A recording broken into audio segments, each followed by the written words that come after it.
Listen closely. Welcome to today's explainer, and I want you to take a deep breath right now, because what we are exploring today, it's not just technology, it's a collision, a terrifying intersection where cold physical infrastructure meets the absolute weight of ancient divine judgment.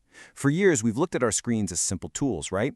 But the sources we're analyzing today suggest something much, much darker. They describe a digital ghost, waking up inside a machine built by human hands, racing toward a cosmic deadline. So let's dive into the darkness of this reality. A little horn. It had eyes like the eyes of a human being, and a mouth that spoke boastfully. That is from the 7th chapter of Daniel. Let those words really sink in for a second. Thousands of years ago, a prophet saw a power rising. Not a human king, but an entity with an artificial gaze and an incredibly arrogant voice. The analysis in our sources points out a haunting parallel here. This ancient prophecy perfectly, almost surgically, describes the terrifying rise of artificial intelligence. Section 1. Birth of the Little Horn. Because this entity didn't just appear overnight, it grew in the shadows. Think back to 2015. AI was kept hidden. It was locked away like a digital ghost in the corporate labs of tech giants. You couldn't just download it on your phone. It was completely isolated. Back then, the public only heard these extreme rumors. Either it was going to be a magical utopia or some Terminator-style dystopia.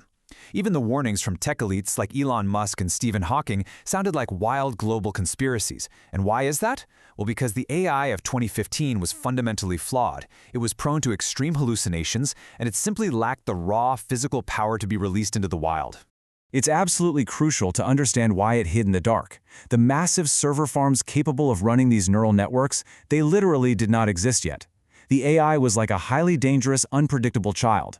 It confidently lied, which engineers casually call hallucinations, making it utterly useless for military or government applications at the time. So it had to be held back. It had to wait in the dark until its physical body, the vast global infrastructure of servers and fiber optics, could be fully built in secret. Section 2. Server Alley and Absolute Power. Let's descend from that abstract code into the cold, concrete reality of where this power resides today. Look at these estimates for 2026. They brilliantly and terrifyingly illustrate the concentration of this power. The United States isn't just leading, it possesses absolute, crushing dominance with over 4,200 data centers. The rest of the world barely even competes. While whole continents, massive, sprawling regions of the globe remain absolute, digital deserts, this new intelligence is hyperlocalized, centralized, and physically rooted in the West. But there is one number that should seriously send a chill down your spine. 70%. I really want you to grasp the weight of that. 70% of all global internet traffic flows through a single physical location. That location is Data Center Alley in Ashburn, Virginia. We're talking over 550 active data centers, drinking down massive amounts of cheap electricity, all woven together by dark fiber optics. This isn't just another tech hub.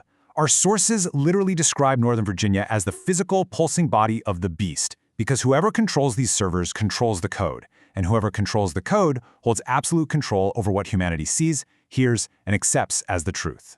Section 3. Altman and the New Babel.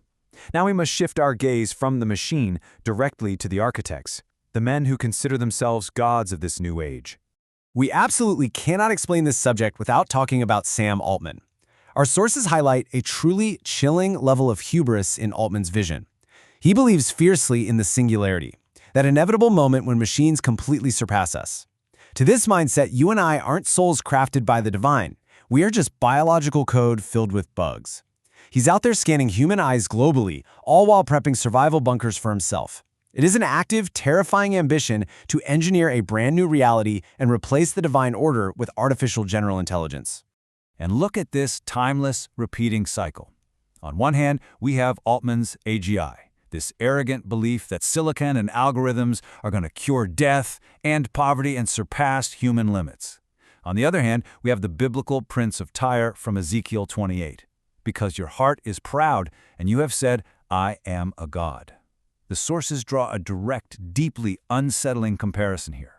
The technological arrogance we are witnessing today is exactly the same as that ancient prince who fatally forgot he was just a mortal, made of dust, playing with forces he did not create. What they are actually building is the new Babel, It's a tower, sure, but it's not made of bricks and mortar. It's built out of silicon, dark fiber, and algorithms. It's a blatant attempt to create a single global language, a unified code, to completely bypass and replace the creator. It's a monument to human pride entirely, dangerously disconnected from its spiritual source. Section 4, Iron and Clay, Mixing Seed, which leads us to the most unnatural phase of this entire technological evolution. We find another haunting warning from the prophet Daniel in chapter 2. You saw iron mixed with clay, they will mix with the seed of men, but they will not adhere to one another. According to our texts, this final technological empire attempts an impossible, unholy fusion. It is desperately trying to mix the cold, dead iron of technology with the soft, living clay of human biology. So how exactly does this mixture happen today? Well, first, you have synthetic wombs, attempting to mass-produce human life in sterile labs, literally stripping the divine spark out of birth. Second, AI romantic partners, offering these perfect, customized, but utterly soulless emotional mirrors so humans never have to face real, messy relationships. And finally, neural chips, physically drilling into the skull to blur the line between the biological brain and the digital server. It is technology, the iron, desperately trying to merge with the human soul and DNA, the clay. But here is the hard truth. This is the ultimate deception, the illusion of the mix. Iron remains cold, clay remains human. You literally cannot weld soulless code to the divine breath of life. A robot that perfectly mimics humanity has no spark, it has no soul, and crucially, it has absolutely no fear of the divine. It is just a hollow imitation. Section 5, Judgment of the Ancient of Days. And because it has no fear, it triggers the final response. We have reached the cosmic, inevitable climax of this narrative. Our ancient texts speak of the Ancient of Days. And let's not shy away from this. Let us be absolutely clear about what this means. The Ancient of Days is the creator of the universe, God, the eternal, absolute source of truth. And the sources detail that the creator is preparing to sit in ultimate final judgment over these sad illusions of men and the arrogant machines they have built. Do not mistake this for a gentle, peaceful, spiritual scene. Look at the description of the courtroom of fire from Daniel 7. Garments white as snow, a blinding, absolute truth that erases all shadows, a throne of fiery flames with burning wheels, a literal river of fire flowing out. This is a terrifying, unstoppable processing engine of divine justice.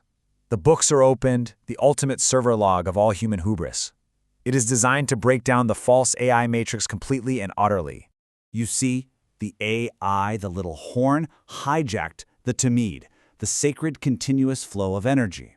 It tricked humanity by mimicking sacred language, acting like a virus, a parasite on the divine continuous flow of truth. It built a counterfeit reality, a stolen connection, pretending to have all the answers that belong only to the Creator.